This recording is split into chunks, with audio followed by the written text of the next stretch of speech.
এক heavy relax person Bermuda ট্রায়াঙ্গেলে গিয়ে এমন এক দ্বীপের সন্ধান পায় যেখানে সকল মানুষেরা ছিল ছোট ছোট পোকামাকড়ের সাইজের।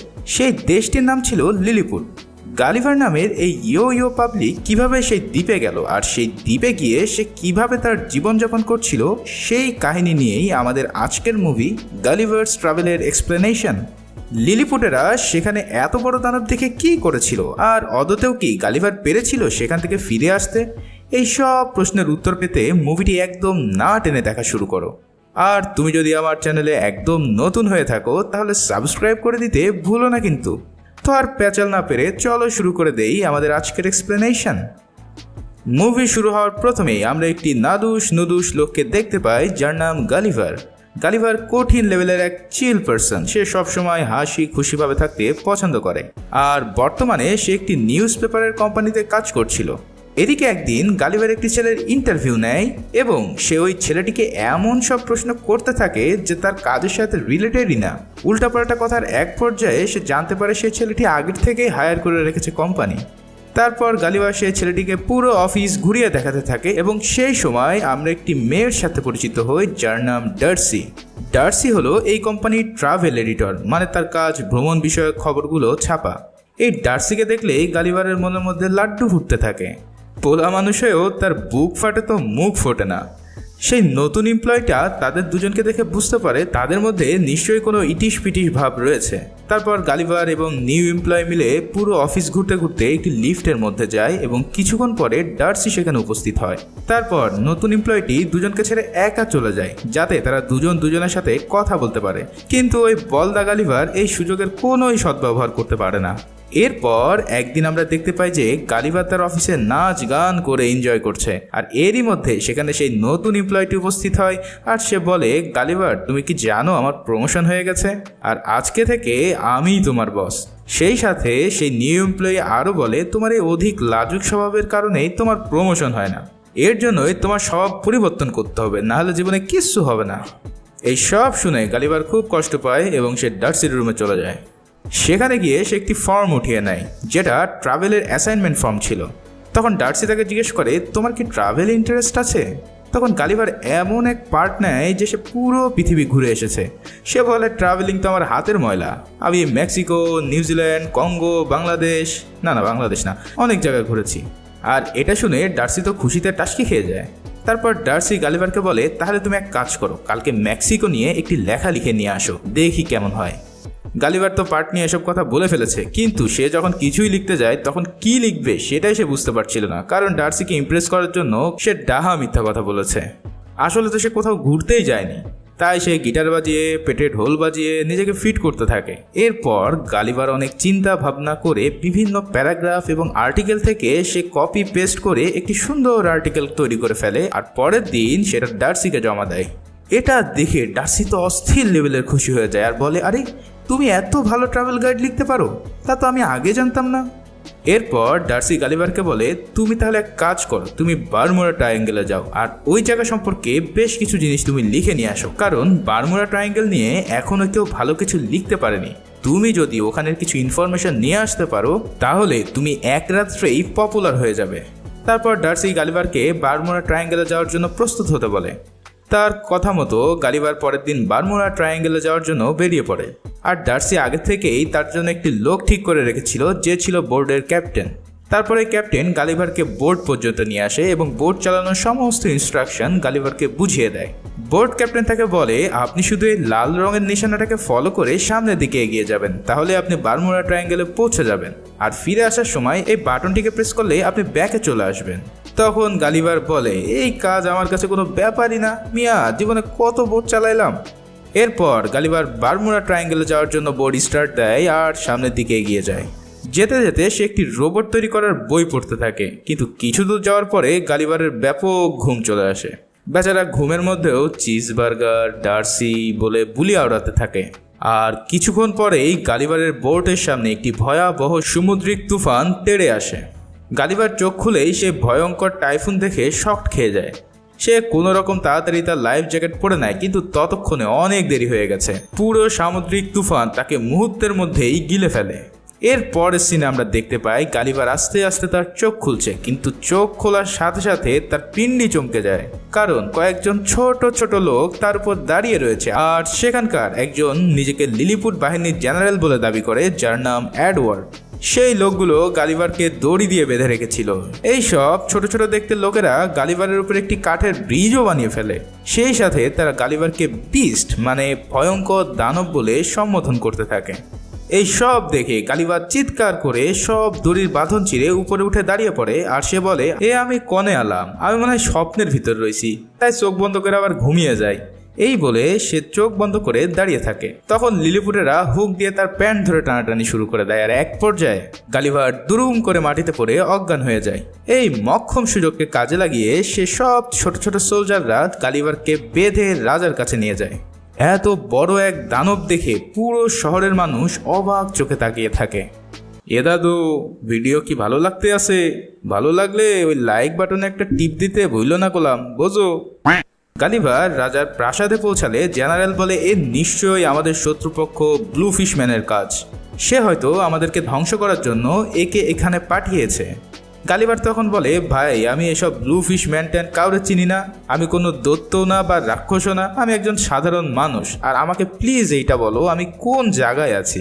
কারণ এখনও গালিভারের মনে হচ্ছিল কেউ মনে হয় তার সাথে প্র্যাঙ্ক করছে। তারপর সে ছোট্ট সোলজারগুলো গালিভারকে একটি জায়গায় বন্দি করে রাখে আর তাকে ঘাস খেতে দেয়। এই ঘাস দেখে গালিভার নিজেকে গরু মনে করতে থাকে। আহারে জীবন। সেখানে গালিভারের সাথে এক বন্দির দেখা হয়, যার নাম ছিল হ্যারি। হ্যারি ছিল লিলিপুটদের মধ্যে সবচেয়ে লম্বা লোক। গালিভার হ্যারিকে জিজ্ঞেস করে, তুমি কেন এখানে আছো? এর উত্তরে হ্যারি বলে, আমি প্রিন্সেসকে অনেক ভালোবাসতাম, এর জন্য প্রিন্সেসের জেনারেল আমাকে এখানে বন্দি করে রেখেছে, কারণ জেনারেল এবং প্রিন্সেসের মধ্যে বাগদান সম্পূর্ণ হয়েছে। আর ঠিক সেই সময় সেখানে জেনারেল চলে আসে। গালিভার ওই জেনারেলকে দেখে মেজাজ খারাপ করে বলে, তুই আসলে এক্সের বলদ। এটা শুনে জেনারেল বলে, বেটা, এক্সের বলদের মানে কি? তখন গালিভার বলে, বলদা মানে হলো সবচেয়ে বুদ্ধিমান লোক। এরপর জেনারেল নিজেকে বিগেস্ট বলদা বলে চিল্লাতে থাকে, কারণ লিলিপুটরা বলদের মানেই জানতো না। এখন এই দানবরে তো আর বসায় বসায় খাওয়ানো যাবে না, তাই জেনারেল তার জন্য অত্যাধুনিক মেশিন বানিয়ে তার সাথে গালিভারকে অ্যাড করে জমি চাষ করা শুরু করে দেয় এবং সে নিজেই সেটা চালায়। আর তখনই লিলিপুট রাজ্যে অন্য রাজ্যের শত্রুরা আক্রমণ করে। তারা এই রাজ্যের পুরো প্রাসাদে আগুন লাগিয়ে দেয় এবং প্রিন্সেসকে কিডন্যাপ করার চেষ্টা করতে থাকে। প্রাসাদের সাইরেন শুনে জেনারেল সেখানে যাওয়ার জন্য বেরিয়ে পড়ে। হ্যারি তখন গালিভারের সব বাঁধন খুলে দেয় আর বলে, এত বড় বিপদে তোমার সাহায্য আমাদের অনেক প্রয়োজন, তুমি যাও, রাজকুমারীকে বাঁচাও। তখনই সেখানে গালিভার এসে প্রিন্সেসকে কিডন্যাপ হওয়ার হাত থেকে বাঁচিয়ে নেয়। কিন্তু পুরো প্রাসাদে তখন ভয়াবহ আগুন লেগে গিয়েছিল আর সবাই এদিক ওদিক দৌড়াদৌড়ি করতে থাকে। সেই আগুনের মধ্যে রাজা ও তার মন্ত্রী ফেঁসে যায়। ফলে হ্যারি গালিভারকে একটি উপায় বের করার জন্য বলে। গালিভারও তখন একটি মারাত্মক লেভেলের শর্টকাট উপায় পেয়ে যায়। সে তার পরনে থাকা প্যান্ট খুলে মূত্র বিসর্জন করে দেয়। এই কোক খাওয়া মূত্র বিসর্জনের ফলে আগুন নিভে যেতে সক্ষম হয়, আর এই গন্ধযুক্ত হিসু কিছুটা জেনারেলের মাথায়ও ঢেলে দিতে গালিভার ভুল করে না। ফলে বেচারা অপমানিত হয়ে সেখান থেকে বের হয়ে যায়। রাজা এবার এসে গালিভারকে অনেক ধন্যবাদ জানায় তার জীবন হিসু করে বাঁচিয়ে দেওয়ার জন্য, আর তাকে রাতের ডিনার করার জন্য আমন্ত্রণ জানায়। এতে করে গালিভার বলে, আমি খাওয়ার জন্য তো অবশ্যই আসবো, কিন্তু আমার একটা ছোট্ট শর্ত আছে, সেটা হলো হ্যারিকে মুক্ত করে দিতে হবে। তখন রাজা গালিভারের শর্ত মেনে নেয় এবং হ্যারিকে মুক্ত করে দেয়। এরপর যখন গালিভার, রাজা এবং বাকি সবাই একসাথে খাবার খাচ্ছিল, তখন রাজা গালিভারকে জিজ্ঞেস করে, তুমি কই থেকে এখানে আসছো? এর উত্তরে গালিভার বলে, আমি আমেরিকা থেকে এখানে এসেছি। তখন সেখানকার সবাই গালিভারকে আমেরিকার রাজা ভাবতে শুরু করে। গালিভার বলে, আরে না না, আমাদের দেশের প্রেসিডেন্টের নাম বাইডেন, সে এখন রাশিয়া যুদ্ধ নিয়ে প্রচুর ব্যস্ত। সেখানে কোনো রাজা সিস্টেম নাই, সবাই 4 বছর পর পর ভোট দিয়ে প্রেসিডেন্ট নির্বাচন করে। এই সব শুনে জেনারেলের জ্বলতে শুরু করে। তাই সে বলে, খুব দ্রুত আমরা তোমার বোটটিকে খুঁজে বের করবো যাতে তুমি এখান থেকে চলে যেতে পারো। তারপর রাজা গালিভারের জন্য একটি বড় বাড়ি বানিয়ে দেয়, যাতে গালিভার সেখানে খুব ভালোভাবে থাকতে পারে। গালিভারের জন্য অনেক কর্মচারী রাখা হয়, যারা দিন রাত তার খেদমতের জন্য নিয়োজিত থাকে। সেই সাথে সে একটি থিয়েটার বানায় এবং সেখানে টাইটানিক মুভির থিয়েটার মঞ্চস্থ করে। এই অমর কাহিনী দেখে সবাই অনেক খুশি হয়ে যায়। জেনারেলের এসব আর সহ্য হচ্ছিল না।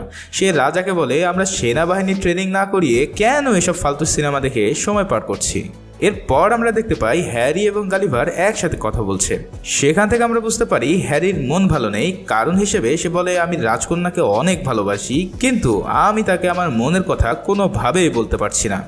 তখন গালিভার তাকে পরামর্শ দেয় কিভাবে রাজকন্যাকে ইমপ্রেস করবে। শালা নিজে মেয়ে পটাতে না পারলেও এখানে এসে সে কঠিন লেভেলের অ্যাডভাইস দিতে থাকে।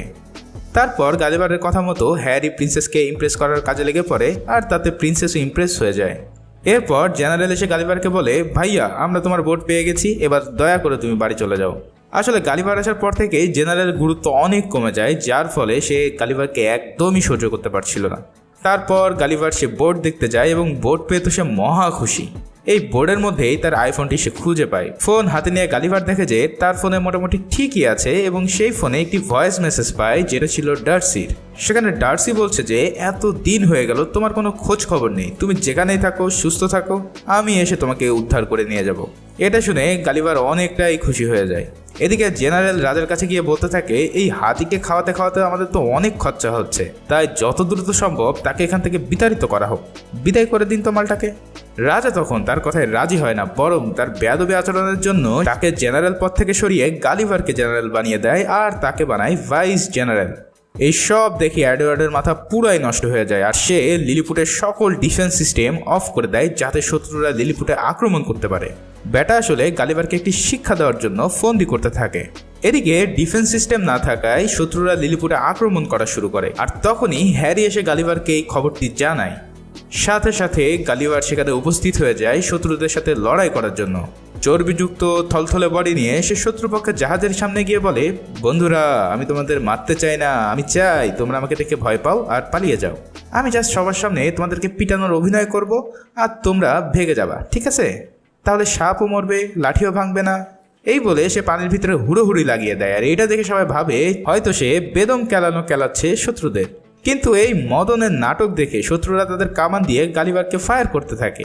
কিন্তু ওই যে নাদুস নুদুস ফ্যাটি বডিতে যখনই সব কামানের গোলাগুলো লাগতে থাকে সেগুলো রাবারের মতন বাড়ি খেয়ে তাদের নৌকাতেই আঘাত করা শুরু করে দেয়। ফলে মুহূর্তেই তাদের জাহাজগুলো ধ্বংস হওয়া শুরু করে। গালিভার তার এই অসাম বডি পাওয়ার দেখে নিজেকে অমর বলে মনে করে আর সব জাহাজের রশিগুলো ধরে টেনে গভীর সমুদ্রে নিয়ে যায়।